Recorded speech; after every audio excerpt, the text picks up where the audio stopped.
Assalamualaikum warahmatullahi wabarakatuh. Perkenalkan, nama saya Rija Farhan Al-Fariji dari kelas 1B nomor NPM 202191059. Di sini saya akan mempresentasikan makalah saya yang berjudul Konsep Belajar. Belajar adalah perubahan yang relatif permanen dalam perilaku atau potensi perilaku sebagai hasil dari pengalaman atau latihan yang diperkuat. Definisi belajar. Menurut para ahli, Suprijono 2010, belajar dalam idealisme berarti kegiatan fisik sosio menuju ke perkembangan pribadi seutuhnya. 2.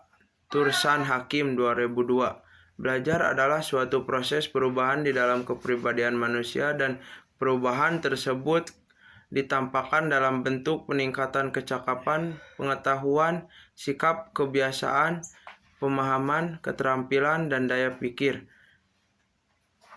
dan lain-lain kemampuannya. 3. Menurut Doris Lessing, dalam buku pembelajaran Andreas Harifa 2001, belajar adalah mengerti sesuatu yang telah diketahui sepanjang hidup, tetapi dengan pemahaman yang berbeda. 4. Hudoyo 1990. Belajar merupakan kegiatan bagi setiap orang.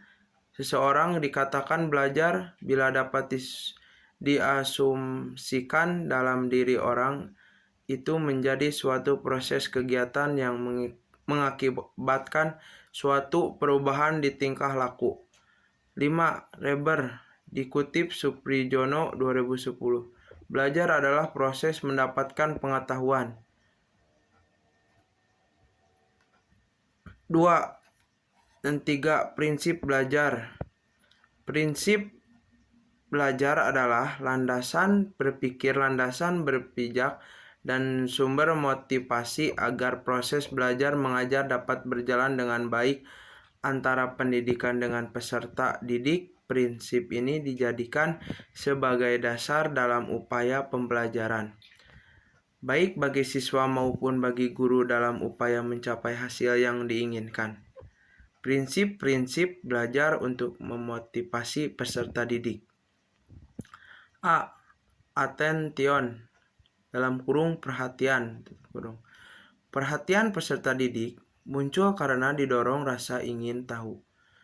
Oleh sebab itu, rasa ingin tahu ini perlu mendapat rangsangan sehingga peserta didik akan memberikan perhatian selama proses pembelajaran. Rasa ingin tahu tersebut dapat dirangsang melalui elemen-elemen yang baru, aneh, lain dengan yang sudah ada, kontradiktif atau kompleks. Apabila elemen-elemen tersebut dimasukkan dalam rencana pembelajaran, hal ini dapat menstimulus rasa ingin tahu peserta didik. Namun perlu diperhatikan agar tidak memberikan stimulus yang berlebihan untuk menjaga efektivitasnya. B. Relevansi.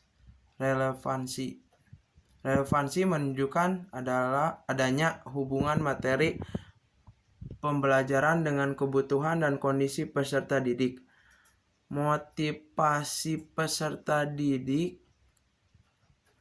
Motivasi peserta didik akan terpelihara apabila mereka menganggap bahwa apa yang dipelajari memenuhi kebutuhan pribadi atau bermanfaat dan sesuai dengan nilai yang dipegang.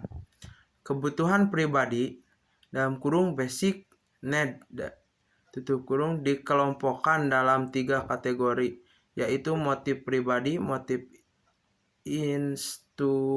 instrumental, dan motif kultural. Motif nilai pribadi (personal motive value). Menurut Maitland mencakup 3 hal, yaitu 1. Kebutuhan untuk berprestasi, needs needs for achievement. 2. Kebutuhan untuk berkuasa, needs for power. Dan 3. Kebutuhan untuk berafiliasi atau hubungan, needs for affiliation. Sementara nilai bersifat instrumental yaitu keberhasilan dalam mengerjakan suatu tugas dianggap sebagai langkah untuk mencapai keberhasilan lebih lanjut, sedangkan nilai kultural yaitu apabila tujuan yang ingin dicapai konsisten atau sesuai dengan nilai yang dipegang oleh kelompok yang diacu peserta didik, seperti orang tua, teman, dan sebagainya. C. Konfidensi, percaya diri, merasa diri kompeten atau mampu merupakan potensi untuk dapat berinteraksi secara positif dengan lingkungan. Prinsip yang berlaku dalam hal ini adalah bahwa motivasi akan meningkatkan sejalan dengan meningkatnya harapan untuk berhasil. Harapan ini seringkali dipengaruhi oleh pengalaman sukses di masa lampau. Motivasi dapat memberikan ketekunan untuk membawa keberhasilan dalam prestasi. Dan selanjutnya pengalaman sukses tersebut akan memotivasi untuk mengerjakan tugas berikutnya. D. Satisfaction, kepuasan. Keberhasilan dalam mencapai suatu tujuan akan menghasilkan kepuasan.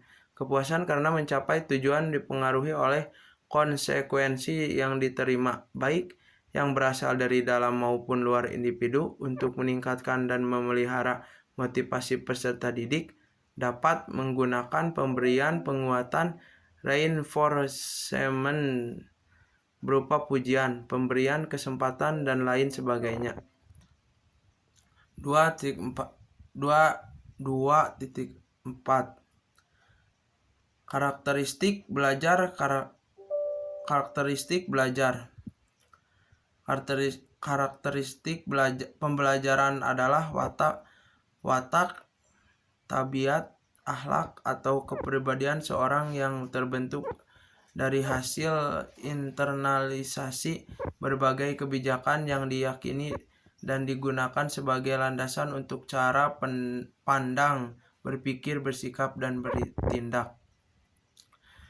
Pendidikan karakter adalah suatu sistem penamaan nilai-nilai karakter pada warga sekolah yang meliputi komponen pengetahuan, kesadaran, atau kemauan dan tindakan untuk melaksanakan nilai-nilai tersebut.